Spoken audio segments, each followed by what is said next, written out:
Now let me ask you a question. Can you speak Spanish like a native or a local without living like a native or a local? Short answer is no, but let me elaborate. It's a little bit more complicated than that.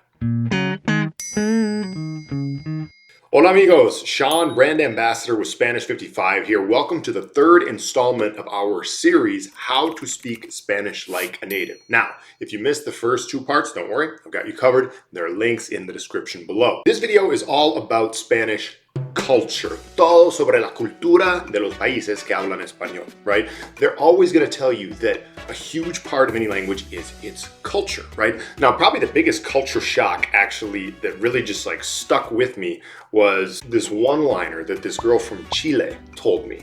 And it just like really stuck with me. It kind of had like a nice ring to it as well. I'll come back to that in a few minutes. Now, I've been speaking Spanish pretty fluently for over a decade now, but I'm still not that, Hispanic or Latino culturally, right? I'm still very different than people are in Spanish-speaking countries culturally for a couple of main reasons. Number one, I'm still kind of more, I guess, individualistic and not so family-oriented. I don't want to like make myself sound like a bad person, but I grew up in a more individualistic society. I'm still a bit more, less family-oriented, more individualistic.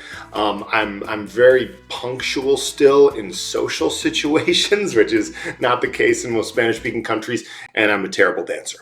What are you gonna do here tonight? I'm gonna do some dancing maneuvers for you guys. Dancing! Yeah. Go ahead, young man. As I alluded to, Hispanic, Latino culture is much more family-oriented. You're going to see big, huge family gatherings probably more often. You're oftentimes going to see a lot of people living in the same house. We've talked about this in previous videos. You're not just going to have the nuclear family. You might have children, parents, grandparents, aunts and uncles, whatever. Now, the question is, though, why is it? Why is it that Spanish-speaking families, and why is it that Spanish-speaking culture is generally a bit more collectivist than individualistic, if I can call a society like the US, where I'm from, that way? Why is it that way? La respuesta a esa pregunta, the answer to that question, is actually a little bit more multifaceted than even I would have originally realized. Part of it is due just to like socioeconomic reasons. A lot of times people from Spanish-speaking countries didn't have the resources to, for example, send their kids to a child care center, a daycare center, didn't have the resources to find someone else, a more professional who would take care of their parents when they reached a certain age. So then everyone just kind of started living together. Now this is generalized. This is like a kind of a generalized statement I'm making, but that's part of it. We're also going to leave some links down in the description that talk a little bit more about the history of this and how it came to be like this. Now here's another question for you. Have you ever gone to a party or a social gathering with a bunch of native Spanish speakers? If so, did you arrive on time? People in Spanish-speaking countries in general are not very punctual for social events, oftentimes arriving 2, even 3 hours late for a party or a gathering. This is normal. It's fashionably late, whatever you want to call it. Now, this sometimes actually carries over a little bit into business. So people in business situations are generally a bit more punctual, more formal, yes, but what I've noticed in spending a lot of time in Spanish-speaking countries and with people who speak Spanish is it's still a little bit more, I guess, disorganized is the word. Now, what do I mean by that? Because there's pros and cons of this. Let me explain. Here where I live in the US and then in a lot of Western Europe, from what I understand, societies are oftentimes just very structured and organized and things kind of run the way they're supposed to on a societal level. However, in a lot of Spanish-speaking countries, that's not really the case. So you have to improvise. Now, I tend to find that people from Spanish-speaking countries are just kind of better natural problem solvers and are able to kind of go with the flow, so to speak, because they get used to it a little bit more just growing up in societies like that. Now, sometimes I kind of chuckle to myself and wonder, like, is this like a chicken or an egg issue? Like, is the reason that people are a little bit like more kind of relaxed, laid back, and go with the flow because the society is a little bit less organized and, problems kind of come up a little more often, things don't run the way they're supposed to? Or is it vice versa? Is the fact that the people are just kind of less organized, the reason that the society runs like that. Like, I don't really know exactly, but it just seems to be the way it is. And like I said, there's pros and cons. People tend to be a bit more flexible, better problem solvers. This is something that I found in myself that I've kind of improved, so to speak, over the last 10 or 12 years. Is I used to be someone who was just like very nervous and anxious all the time, which, you know, Hispanic Latinos will probably laugh and say that's typical gringo behavior, is just being very nervous and anxious. And when something comes up, a problem comes up, like I don't know what to do. But now I've learned to be a little bit more tranquilo, a little bit more calm whenever a problem does arise, and can kind of go with the flow a little bit better just because I've spent so much time around Spanish speakers and in Spanish speaking areas. Now, quick gear shift. What about deportes? How about sports, right? Okay, well, pretty much the main thing that you need to know in almost any speaking country is that football is not American football, it's soccer, right? Football, and football is gonna be a big, big deal. Like, have you ever watched someone from Argentina watch Messi play? Like have you ever watched someone from a Spanish-speaking country watch soccer? They get way into it. Now, I mentioned in the beginning about like the me being a bad dancer thing, which is kind of stereotypical of a gringo, whereas we think of, you know, Hispanic, Latino, Spanish speakers as very good dancers. We also will hear like, oh, Spanish is such a romantic language, un idioma muy romántico, right? Now, there's actually more to it than meets the eye.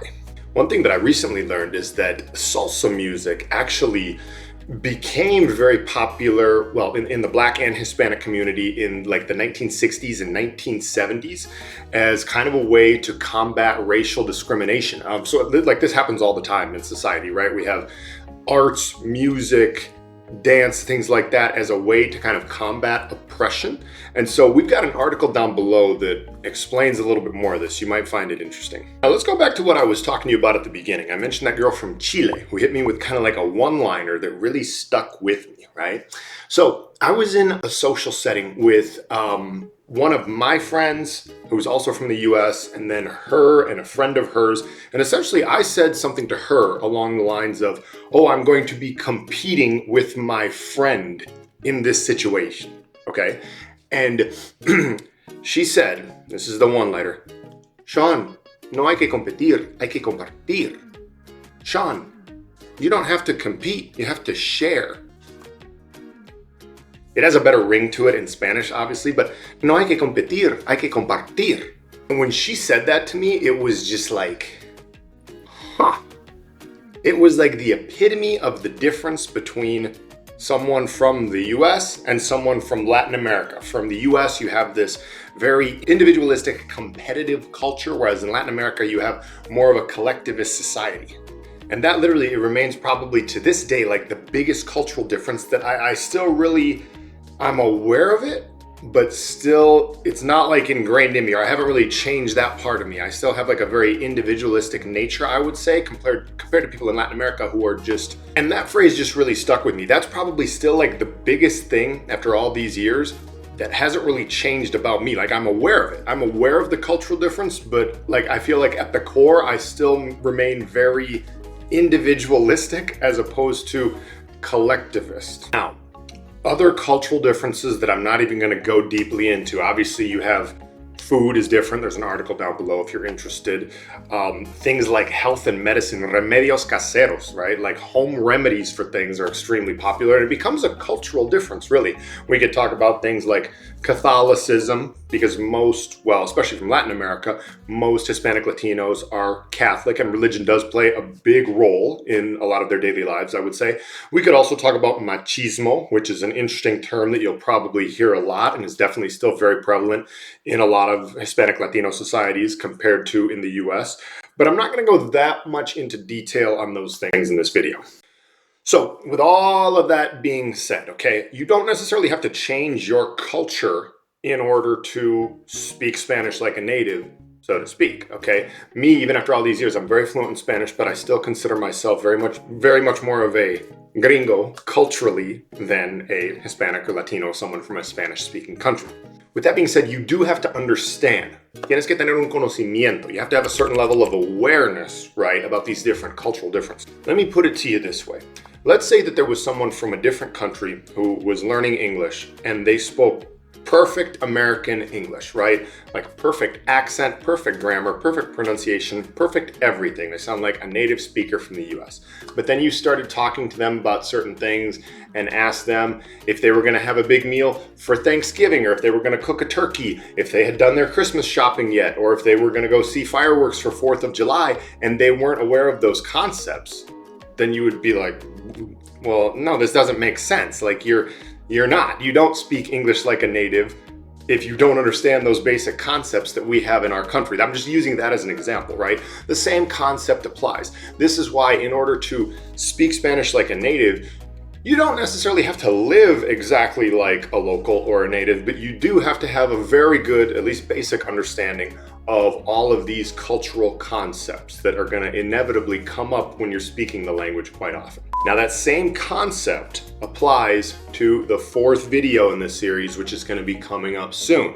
That video is going to be about dichos. Okay, idioms, sayings, expressions. Now remember, check out the first 2 videos en los enlaces abajo, in the links down below if you missed them. Okay, this whole series is about how to speak Spanish like a native. You and me both, we're gonna keep getting closer and closer and closer, so check out those videos and also stay tuned for the 4th one that's coming up soon. All right, chicos, hasta pronto.